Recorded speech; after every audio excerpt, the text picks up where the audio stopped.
AI സാങ്കേതികവിദ്യ ദുരുപയോഗം ചെയ്തുള്ള സംസ്ഥാനത്തെ ആദ്യ സാമ്പത്തിക തട്ടിപ്പ് കേസ്. കോഴിക്കോട്ടുകാരൻ PA രാധാകൃഷ്ണന് നഷ്ടപ്പെട്ടത് 40,000 രൂപ. കേന്ദ്ര സർക്കാർ ജോലിയിൽ നിന്ന് വിരമിച്ച രാധാകൃഷ്ണനെ കൂടെ ജോലി ചെയ്തിരുന്ന സുഹൃത്തിന്റെ ചിത്രവും ശബ്ദവും നിർമ്മിച്ച് വാട്സപ്പ് വീഡിയോ കോൾ വഴിയാണ് കബളിപ്പിച്ചിരുന്നത്.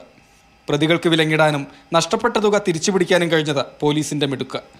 മുഖ്യപ്രതി അഹമ്മദാബാദ് ഉസ്മാൻപുര സ്വദേശിയായ കൗശൽ ഷാ. മറ്റൊരു കേസിൽ ഡൽഹി ജയിലിൽ കഴിയുന്ന കൗശൽ ഷായെ ഡൽഹി പോലീസിന്റെ സഹായത്തോടെയാണ് കോഴിക്കോട്ടെത്തിച്ചത്. കോടതിയിൽ ഹാജരാക്കിയ പ്രതിയെ 31 വരെ റിമാൻഡ് ചെയ്തു.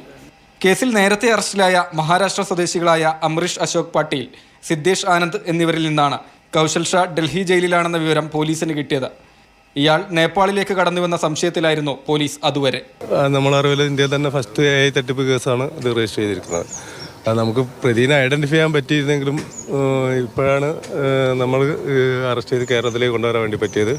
4 ദിവസം മുമ്പ് നമുക്ക് നഷ്ടപ്പെട്ട പണം തിരികെ കൊടുക്കാനും പറ്റി. അതിലൊരു സംതൃപ്തിയുണ്ട്. നല്ല കൂട്ടായൊരു പ്രവർത്തനം കൊണ്ട് തന്നെയാണ് ഇപ്പം നമുക്ക് ഈ പ്രതിനെ ഇവിടെ ഹാജരാക്കാൻ പറ്റിയത്. ഇദ്ദേഹത്തിനെ ചോദ്യം ചെയ്താൽ കൂടുതൽ ഒരാളെയും കൂടി പറയുന്നുണ്ട്. അത് പക്ഷേ നമ്മളെ കേസിലേക്ക് ഇതുവരെ അതിനുള്ള ഡയറക്റ്റ് എവിഡൻസ് ഒന്നും വന്നിട്ടില്ല. ഒരു കക്ഷിയെ ഇപ്പം അറസ്റ്റ് ചെയ്ത പ്രതികൾ പറയുന്നുണ്ട്.